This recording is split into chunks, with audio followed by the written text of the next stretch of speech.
o se han clasificado dependiendo la gravedad de la deshidratación. Entonces se tienen estos tres planes. Está el plan A, el plan B y el plan C.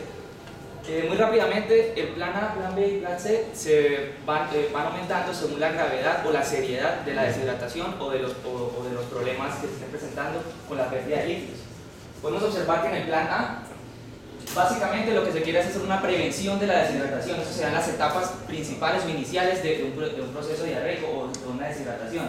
Aquí este plan se puede hacer, pues no es como tan formal o tan llevado al ámbito hospitalario, se puede hacer en el ambiente casero, en el cual el papel del médico más que todo es darle una guianza a la persona que esté encargada del cuidado de la persona que esté sufriendo la deshidratación o el problema o el padecimiento diarreico. Entonces aquí tenemos como básicamente los puntos fundamentales del plan A, que es dar instrucciones a la madre o a la persona que esté al tanto del individuo, administrar el suero en casa, enseñar a preparar el suero en caso de que venga en sobres o en algún tipo de presentación diferente, o indicar la cantidad de líquido, administrar en casa y también dar instrucciones a la madre. Es fundamental que la madre tenga todos estos datos en cuenta, ya que si nos estamos alejando de un ambiente extrahospitalario, ella es la que queda totalmente al cargo de la persona que esté sufriendo este padecimiento. Aquí tenemos cada una de las características individuales. En las instrucciones a la madre, una cosa a tener en cuenta es que la lactancia debe seguir en el caso de una deshidratación o una diarrea en niños. La lactancia debe seguir para ayudar con ese aporte proteico, calórico que nos ayuda, que le ayuda al niño ser amamantado. Si solamente está alimentando con leche materna, dar únicamente el suero más el complemento de la leche materna. Si ya recibe alimentación complementaria, dar varios de los siguientes líquidos: el suero más líquido base de alimentos, agua, arroz de coco, harina, plátano, etc.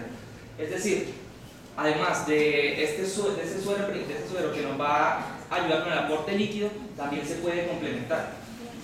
En la administración del suero en casa, cuando el niño estuvo deshidratado y recibió el tratamiento para el plan B y para el plan C. Es decir, que si cursó con una deshidratación más grave y necesitamos revertirlo ya al plan A, entonces ahí podemos empezar a dar ese tratamiento.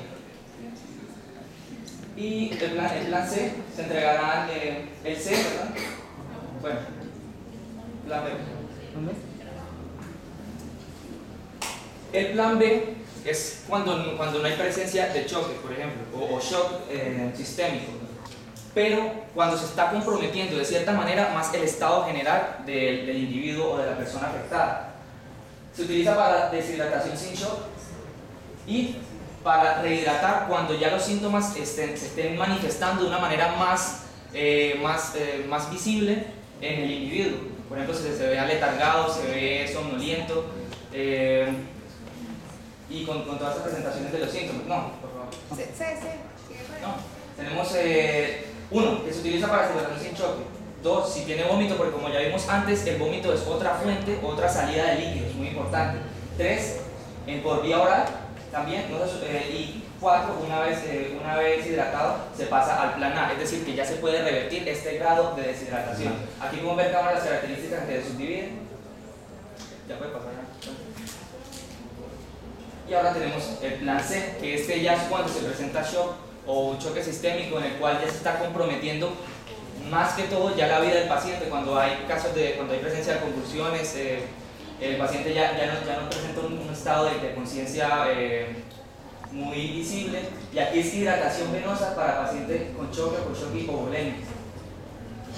Los 4 pasos a seguir es: 1, reponer rápidamente el líquido extracelular, y para eso vamos a utilizar la solución del lactato de Ringer en las diferentes concentraciones dependiendo en ese espacio de tiempo o en ese lapso. Si el niño es menor de 6 meses, cambiamos la concentración a 30 miligramos por kilogramo, de 70 mililitros por kilogramo en la primera hora y la segunda hora. Después tenemos que forzar la diuresis y corregir la acidosis, que son básicamente los 2 puntos críticos para poder estabilizar al paciente y poder devolverlo otra vez al plan B. 3, si ya el paciente puede beber y no está comprometido su estado de conciencia o la vía oral, entonces dar un suero oral de 5 a 10 mililitros por kilogramo para examinar vía oral. Y 4, hay que hacer una reclasificación del paciente. Dependiendo de su estado de hidratación, podemos ya definir si lo volvemos al plan A para dar un tratamiento más casero, más informal, o si lo volvemos al plan B para ya seguir en el ámbito intrahospitalario y también seguir rehidratándolo y normalizar el estado del paciente. La leche materna también es un factor importante, como dije antes, para el aporte calórico proteico que se va perdiendo en los estados de deshidratación. Si el bebé amamanta y tiene diarrea, se continúa esta alimentación a intervalos más frecuentes. Además, el suministro de soda cucharaditas entre toma de pecho durante 6 a 24 horas. Como he dicho antes, la leche es un factor fundamental aquí en caso de lactantes. Ahora entramos más que todo a la parte de los paraclínicos. Los paraclínicos... Pero antes de eso, ¿por qué no terminamos hablando un poquito de la parte? No sé si tienen por allí, ¿ese es el orden que traen ahí? ¿Sigue con los paraclínicos? Sí, señor. Para un poquitico ya la parte farmacológica de manejo. Sí, eso va a los paraclínicos. Entonces vamos a darle rápido a eso. Listo, entonces como podemos observar, los paraclínicos en ciertos tipos en la mayoría de los casos, en el síndrome diarreico, pueden significar una gran ayuda o direccionamiento terapéutico, farmacéutico o de diferente tipo, ya que nos pueden ayudar a definir en muchos casos la etiología y las características de una diarrea. Y de esta manera poder tener un camino o una guianza clínica en el tratamiento de las diarreas. Aquí podemos observar los paraclínicos más importantes que se usan en el ámbito intrahospitalario para el diagnóstico de las diarreas.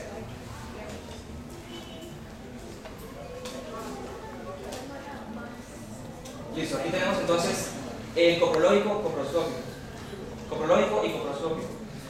El coprológico básicamente consiste en la observación macroscópica y macroscópica, ya sea de las características físicas visibles de las heces, y microscópicas, ya sea de los hallazgos microbiológicos que tengan estas mismas, para poder ver la función la función del tracto digestivo, el estado actual de la flora bacteriana y la presencia de infecciones tanto en coprológico, que es menos directo a las causas ya más infecciosas que se puede ver, más inflamatorias que se puede ver con el test de Wright en el coproscópico. Ya vimos las características físicas que son fundamentales en la materia fecal, como el color, el olor, la consistencia y el aspecto, ya que nos pueden dar una guianza del tipo de diarrea que se esté cursando. No hago mucho énfasis porque el tiempo no nos está dando. Listo, las consideraciones microscópicas que debemos tener en la materia fecal, que es fundamental observar en la materia fecal para poder discernir entre un tipo y otro tipo de afecciones diarreicas. Tenemos que si hay presencia de células epiteliales pueden indicar un descamamiento, por así decirlo, o un desprendimiento del epitelio, y de esta manera indicar una excesiva irritabilidad. Una presencia de gasa puede indicarnos, o unas heces esteatorreicas pueden indicarnos una mala absorción. Glóbulos rojos pueden indicarnos obviamente procesos hemorrágicos, o de cierta manera individuos que me causen estas hemorragias, como ya lo vimos anteriormente. Leucocitos, si hay gran cantidad o hay inflamación por los procesos inflamatorios. Y también podemos observar la normoflora, si está disminuida o aumentada, dependiendo pues, si es un tratamiento antibiótico fuerte o si esta normoflora se ha visto desplazada por los agentes patógenos. Listo, ¿qué hallazgos relevantes podemos observar en la diarrea en cuanto a análisis microscópicos, de coprológico y coproscópico? Lo fundamental es observar los quistes o huevos de protozoos, protozoarios, o también de helmintos y hemathelmintos digestivos.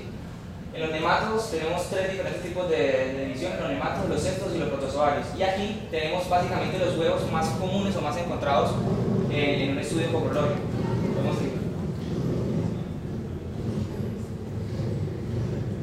El coproscópico, pues ya sabemos que tienen, además de ser el coprológico, tienen unas pruebas extra en las cuales tenemos la medición del pH, el test de Wright, tenemos el recuento de leucocitos, obviamente con la tinción de Wright, también tenemos, básicamente como esos dos fundamentales, y también la prueba de azúcares reductores, que nos pueden indicar, pues obviamente presencia de microorganismos que estén fermentando esta fuente nutritiva.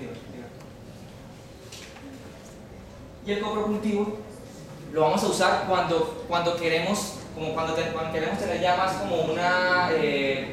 descartar ciertos tipos de individuos y aislar los que pensamos son los que están generando el problema, para así corroborar y certificar que este es el agente que nos está generando la infección y por ende la diarrea. Aquí tenemos los diferentes medios de cultivo: el maconqui, el Shigella salmonella SS, el silosa, licinas, el oxicolato, el citrato y el citrato de sacarosa. Cada uno tiene diferentes cualidades especiales. Por ejemplo, el maconqui también nos puede ayudar también a la diferenciación de microorganismos lactasa positivo o negativo, entre otros. Daniel, trata de analizarlo un poquito más. Los hallazgos de origen bacteriano pues también se pueden observar por medio de la prueba microscópica. Tenemos que seguir un poco.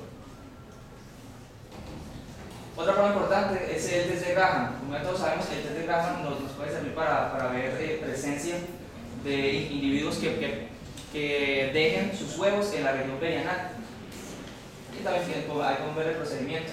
El test de Ricci o de concentración se basa en el procedimiento en el que se utiliza la centrifugación para así dejar en diferentes niveles. Obviamente dentro de la pipeta o el catéter se deja una muestra y se utilizan diferentes sustancias para que una vez centrifugado el material más denso y pesado, por ejemplo, podría ser ovozoitos o quistes protozoarios, queden en el fondo y así se puedan separar los restos vegetales y orgánicos o las impurezas, por así decirlo, de lo que queremos observar. El hemograma, ¿en qué sentido es eficaz para nosotros? En primer lugar, para identificar procesos inflamatorios. Cuando hay un aumento de la serie leucocitaria, obviamente tenemos que pensar en un proceso inflamatorio.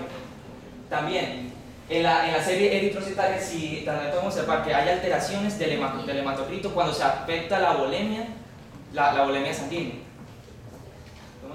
Y aquí podemos ver los valores normales de cómo deberían estar. En el parcial de orina no es tan específico ni tampoco deberíamos guiarnos un 100% de este, pero también nos puede ayudar a mirar o a poder observar el nivel de deshidratación. ¿Cómo?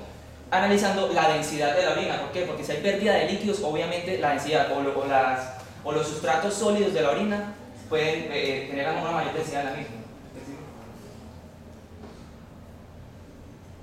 Los niveles electrolíticos, obviamente, como ya vimos y como ya explicaron antes, no hagamos diferencia ahí, son importantes para nosotros. También está la rectosigmoidoscopía y la colonoscopía. Esto se utiliza para obtener una perspectiva directa de las características macroscópicas de la zona afectada, ya si son procesos inflamatorios de un nivel ya más severo y más ampliamente extendido en la mucosa, diarrea de tipo crónico en los cuales no se presentan signos o muestras de mejoría, en diarrea con múltiples tratamientos sin respuesta, en la que queremos tener una observación más directa de qué es lo que está causando la patogenia o el problema, y en pacientes que se cree, o con síndrome constitucional, que se cree que puede haber un proceso o de etiología oncogénica que nos esté generando el problema y queramos ver, por ejemplo, un pólipo en la región intestinal. Ahora vemos el tratamiento farmacológico. ¿Cuándo debemos usarlo y cuándo no debemos usarlo? ¿Cuándo usarlo? Cuando hay diarreas agudas acompañadas de fiebre, deshidratación y compromiso del estado general o síndrome disentérico. Cuando ya sabemos que hay una posible disentería, debemos recurrir al tratamiento antibiótico y farmacológico para así detener de una vez lo que nos esté generando el problema. En pacientes mayores de 65 años con enfermedad subyacente o inmunodepresión, obviamente lo que queremos aquí es eliminar el agente patógeno y no comprometer aún más el estado del paciente. Causada por ciertos agentes, una shigellosis, un cólera, una giardiasis, una mebiasis, o también en diarreas persistentes sin patrón de mejoría significativa con presencia de quistes parasitarios, cuando queremos eliminarlos por uso antibiótico. ¿Y cuándo no usar? En casos de diarreas autolimitables con posible mejoría, como ya vimos en diarreas de etiología viral y que pueden disminuirse por su cuenta o por factores propios del organismo.